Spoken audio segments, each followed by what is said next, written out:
저는 이번 필리핀 선교에서 하나님이 주신 은혜에 대해 간증하게 된 선교팀 리더 박종건입니다.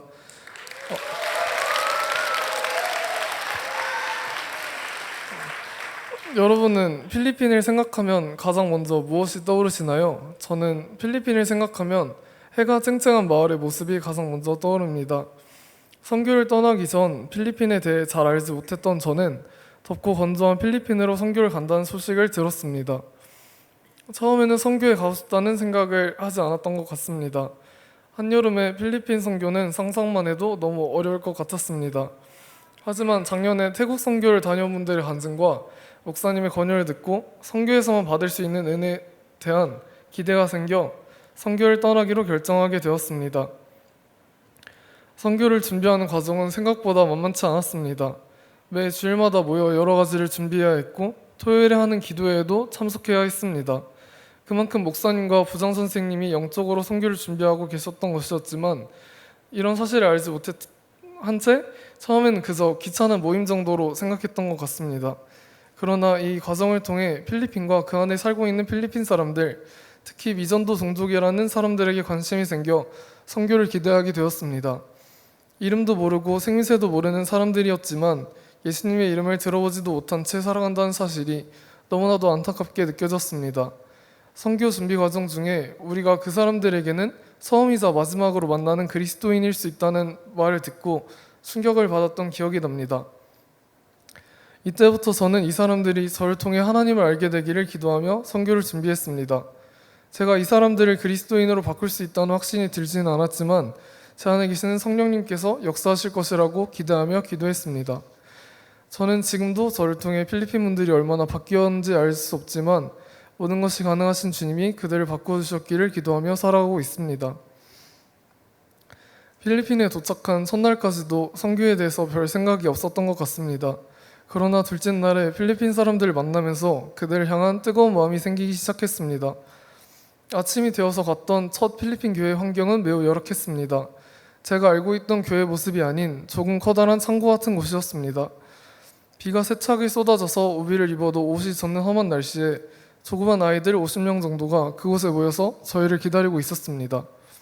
그 교회에서 필리핀 아이들을 만나면서 저는 편하고 시원한 곳에서 예배하는데 왜 이 아이들은 그런 열악한 곳에서 예배해야 하는지 이해되지 않았습니다. 아무것도 잘한 일이 없는 저는 한국에서 부족함 없이 예배드리고 그렇다고 아무것도 잘못한 것이 없는 필리핀 아이들은 제대로 된 장비 하나 없이 예배를 드려야 하는 것이 이해되지 않았습니다. 더 나아가서 저의 삶과 필리핀 사람들의 삶은 왜 이렇게 다른 것인지 알 수 없었습니다. 이러한 의문을 가진 채 세 번째 날 저는 민다나오 섬으로 떠나게 되었습니다.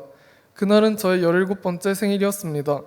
저는 생일이 되어 가족들, 친구들과 연락하고 싶었지만 저희 선교팀은 선교기간 동안 휴대전화를 사용하지 않는 것이 규칙이었습니다.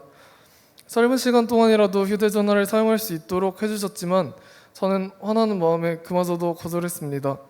생일인데 친구들과 연락할 수 없다는 사실에 화가 나서 그날 밤은 잠을 제대로 자지 못했던 것 같습니다. 피곤한 상태로 연착된 비행기를 타고 민다나오에 도착했더니 몸도 마음도 지칠 대로 지쳐 있었습니다. 더 이상 선교를 기대하지 않고 집에 가기만을 기다리게 되었습니다. 그러나 하나님은 그런 저를 그냥 두지 않으셨습니다. 마오나 종족마을로 가는 길에 시장에 들러서 필요한 물품을 사는 시간이 있었습니다. 이때 우연히 강사님이 저의 생일 케이크를 사는 모습을 보게 되었습니다. 원래 깜짝 파티를 준비하고 계셨지만 아쉽게도 무산되고 말았습니다. 그 뒤에 마오나 종족마을로 가는 길에 5인용 오토바이를 타게 되었습니다. 아무리 봐도 그냥 오토바이에 나무 판자를 얹은 부실한 교통수단이었지만 안전하다는 목사님의 말을 믿고 그 오토바이를 타게 되었습니다. 그러나 결국 목사님 두 분과 부장 선생님, 간사님이 타고 계시던 오토바이가 산을 넘어가던 도중에 넘어지게 되었습니다. 다행히 모두 멀쩡하셨지만 안타깝게도 그곳에는 저의 생일 케이크가 있었습니다. 아쉬웠지만 모두 안전하다는 사실에 슬픈 마음을 뒤로하고 종족마을에 도착했습니다. 마오나 종족마을에 도착한 저는 큰 충격을 받았습니다. 이전에 갔던 필리핀 교회보다도 더 열악한 환경에서 사람들이 살아가고 있었습니다. 온 마을을 돌아다녔지만 보이는 것은 나무로 된 집과 저희를 보고 신기해하는 사람들 뿐이었습니다. 하지만 제가 생각했던 모습과는 다르게 사람들은 어딘가 행복해 보였습니다. 마을 꼭대기에 저희가 머무르던 교회가 있었는데 그곳엔 전등이 없어서 마을 사람 한 분이 저희가 쓸 전구를 가져다 주셨습니다. 이런 상황 속에서 저희는 저녁으로 밥과 간장, 삶은 계란을 먹었습니다. 그리고 라이터가 없어 불을 붙일 수 없는 초를 꽂고 다 같이 생일 케이크를 나누어 먹었습니다.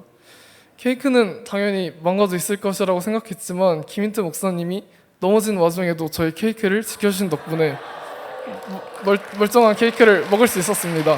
오예. 저는 그날 자기 자신도 챙기기 바쁜 상황에서 저를 챙겨주시는 간사님과 진심으로 저를 생각해주시는 목사님, 부장 선생님의 모습이 너무나도 감사했습니다. 그래서 연락 때문에 화가 났던 제 자신이 부끄러워졌고 하나님께서 다른 것보다 값진 좋은 추억을 선물해 주시려고 하셨다는 사실을 그제서야 깨닫게 되었습니다. 분명 어려운 환경이었지만 주신 것에 감사할 수 있게 되니 불편했던 것들이 점점 감사한 것으로 바뀌기 시작했습니다. 또한 남은 이틀을 마모나 종족 사람들과 보내면서 하나님의 뜻도 깨닫게 되었습니다. 제가 처음 필리핀 교회에 도착했을 때 저는 그곳에 있는 사람들이 저보다 행복하지 않을 것이라고 생각했습니다. 하지만 하나님께서는 저에게 주어진 것에 감사하는 법을 깨닫게 하셨고 이를 통해서 필리핀 사람들도 그들에게 주어진 것들에 감사하며 살아가고 있기 때문에 행복한 것이라는 사실을 알게 하셨습니다. 하나님은 그들의 삶 가운데에서도 저와 똑같이 역사하고 계셨고 그들에게도 저와 똑같은 행복을 나눠주시고 계셨습니다. 필리핀 사람들이 항상 행복해 보였던 이유를 그제서야 깨닫게 되었습니다. 남은 선교 기간은 그저 감사한 마음으로 보냈던 것 같습니다.